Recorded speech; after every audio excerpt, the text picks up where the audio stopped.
Also Frankenstein steht hinter allem. Hallo und herzlich willkommen zu Frankensteins Kaijuverse.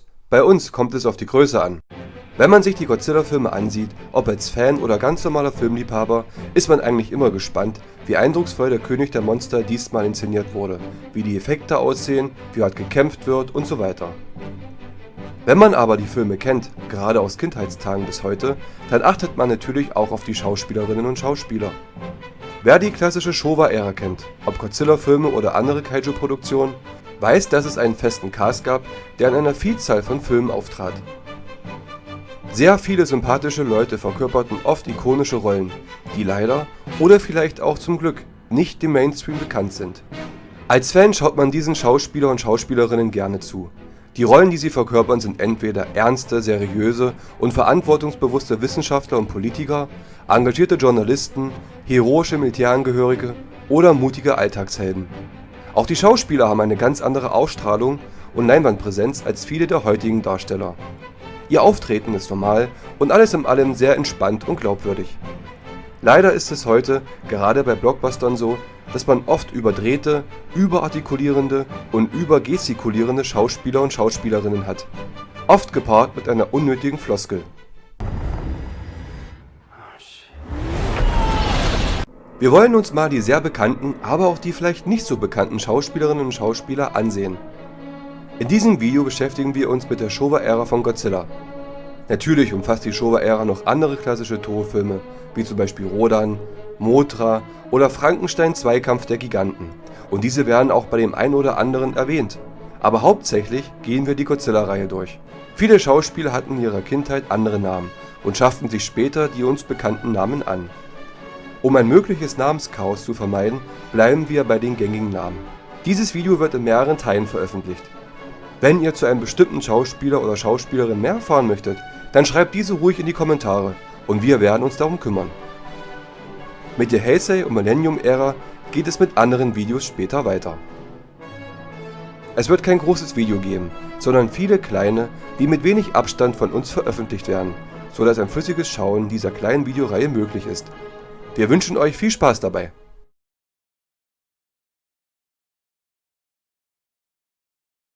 Der erste Godzilla-Film ist die Geburtsstunde des gesamten Kaiju-Eiga.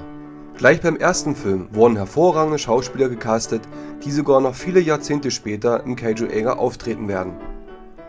Dazu gehört Akira Takarada, auch Mr. Handsome genannt. Takarada, wie auch Akihiko Hirata und Momoko Kochi, wurden 1953 von der Toos New Face Program als neue Schauspieler gecastet. Takaradas wohl berühmteste Rolle ist die des Marineoffiziers Hideo Ogata im ersten Godzilla an der Seite von Momoko Kochi und Akihiko Hirata. Takarada wurde im heutigen Nordkorea geboren, emigrierte aber später nach Japan. Ihn sieht man auch in Godzilla und die Urweltraupen, Frankenstein und die Ungeheuer aus dem Meer und King Kong Frankensteins Sohn. In Befehl aus dem Dunkel spielt er an der Seite des amerikanischen Schauspielers Nick Adams.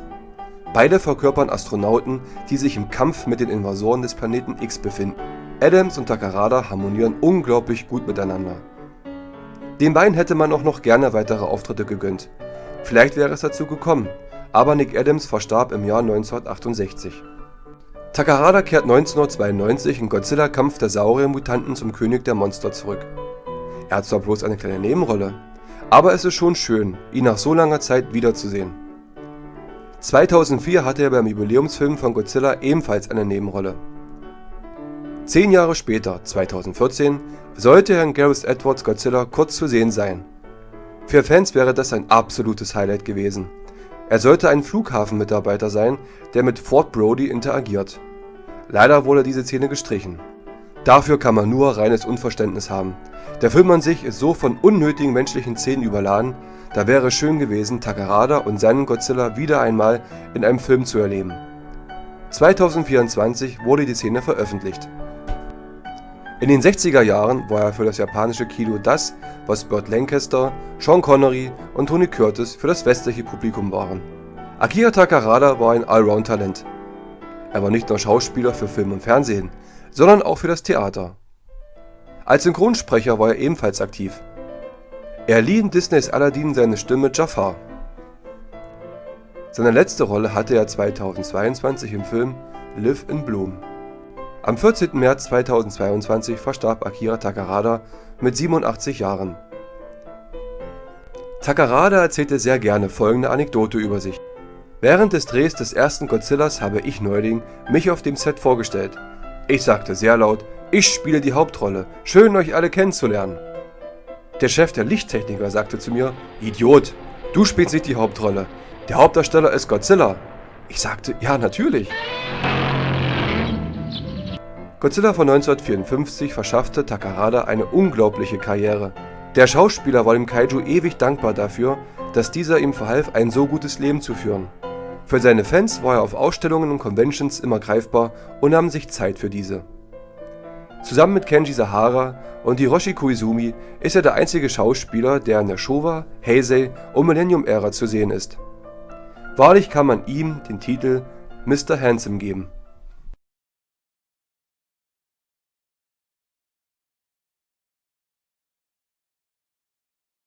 Wenn man der Godzilla-Reihe oder vielleicht dem gesamten Kaiju Eiga ein menschliches Gesicht verpassen würde, wäre dies mit absoluter Sicherheit das von Akihito Hirata. Seine Rolle des Wissenschaftlers Dr. Serizawa aus dem ersten Godzilla-Film von 1954 ist absolut ikonisch und wahrlich einer der berühmtesten Charaktere der gesamten Kinogeschichte. Der typische weiße Doktortitel mit der schwarzen Augenklappe sowie der Taucheranzug, als er den Oxygenzerstörer zündete, haben sich tief in das filmische kollektive Gedächtnis der Welt eingebrannt. Allerdings sollte Hirata nicht Dr. Serizawa verkörpern, sondern den Marineoffizier Ogata, den aber Akira Takarada bekam. Aufgrund von Hiratas strenger Ausstrahlung sah Honda in ihm eher den tragischen Wissenschaftler anstatt den romantischen Helden.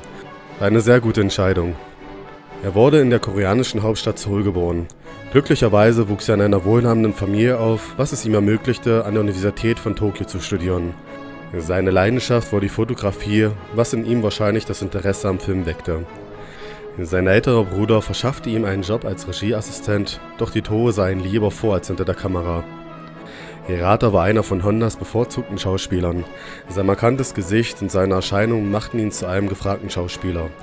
Gepaart mit seiner weichen Stimme war er die ideale Besetzung für viele Genreproduktionen. Auch kann er nicht nur auf mehrere Auftritte in Godzilla und andere Tokusatsu-Produktionen zurückblicken, sondern auch auf andere Kinofilme und Serien. Die Godzilla-Showa-Ära bestand aus 15 Filmen, in 6 davon hat Hirata mitgespielt. Von dem ersten Godzilla 1954 bis zum letzten Teil Die Brut des Teufels von 1975. Alle beide unter der Regie von Ishiro Honda. Doch für Hirata war die Godzilla-Reihe nicht einfach nur ein Job. Auch er hat sich wie Takarada mit ihr verbunden gefühlt. 1983 gab er beim Godzilla Anniversary Festival einen kleinen Auftritt als Dr. Serizawa mit Augenklappe. Neben ihm stand Produzent Tomoyuki Tanaka. Er hatte Hirata fest für den bevorstehenden Film Godzilla – Die Rückkehr des Monsters als Wissenschaftler Dr. Hayashida eingeplant. Hirata selbst war neugierig auf den Film. Leider konnte er die Dreharbeiten nicht mehr erleben. Hirata starb mit nur 56 Jahren am 25. Juli 1984 an Krebs.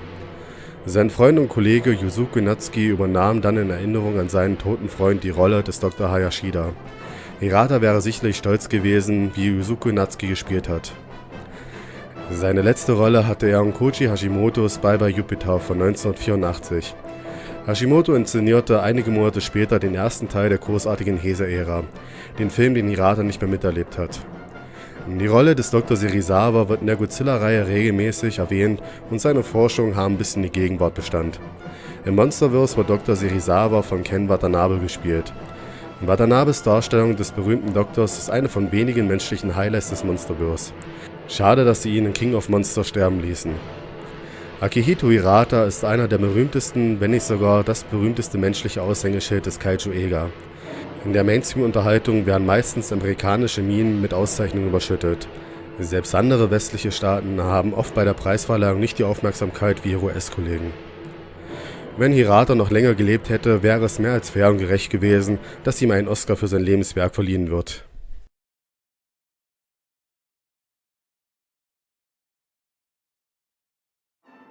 Takashi Shimura ist einer der berühmtesten Schauspieler Japans. Er hat nicht nur in vielen Godzilla- und Tokusatsu-Produktionen mitgespielt, sondern auch in diversen Filmen von Regielegende Akira Kurosawa, darunter Die 7 Samurai und Yojimbo. Er war für Japans Erfolgsregisseure Kurosawa und Honda ein wichtiger Bestandteil ihrer Arbeit. Sein Charaktergesicht und seine menschliche Art zu Schauspielern machten für Regisseur Shiro Honda zu einem gern engagierten Schauspieler seiner Filme. Seinen ersten Filmauftritt hatte er 1934. Im ersten Godzilla spielt er den Paläontologen Dr. Yamane, der sich für die Erhaltung von Godzilla einsetzt, anstatt ihn zu töten.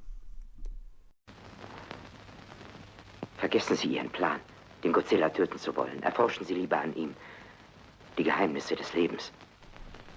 Seine Paraderolle im Kaiju Eiga waren meist Wissenschaftler. Doch er konnte auch anders. Im ersten Mothra-Film von 1961 spielte er einen Redaktionschef mit Bissigkeit und Humor. Er bekam für seine Arbeit die Purple Ribbon Medal of Honor Japans für herausragende Leistungen in der Kunst. Shimura verstarb am 11. Februar 1982 an einer Lungenerkrankung. Seine Arbeit wird uns Fans immer in Erinnerung bleiben.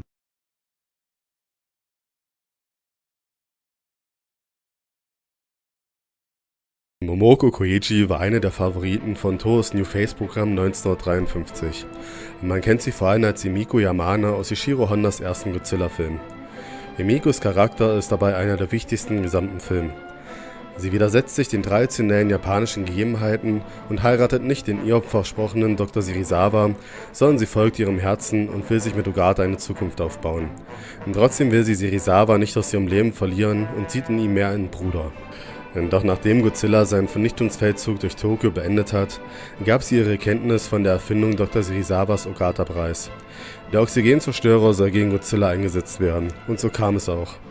Doch dabei stirbt nicht nur Godzilla, sondern auch Dr. Serizawa, der verhindern will, dass die Kenntnis über diese schreckliche Waffe in falsche Hände gerät. Koji wiederholt diese Rolle in einem kleinen Auftritt im letzten Teil der Heisei-Reihe. Insgesamt wird sehr gekonnt der Kreis der Reihe geschlossen. Aber auch für uns Fans ist es mehr als ein würdiger Tribut. Sie war außerdem noch in Ishiro Hondas Half Human und Weltraumbestien zu sehen. Am 5. November 1988 starb sie an Krebs.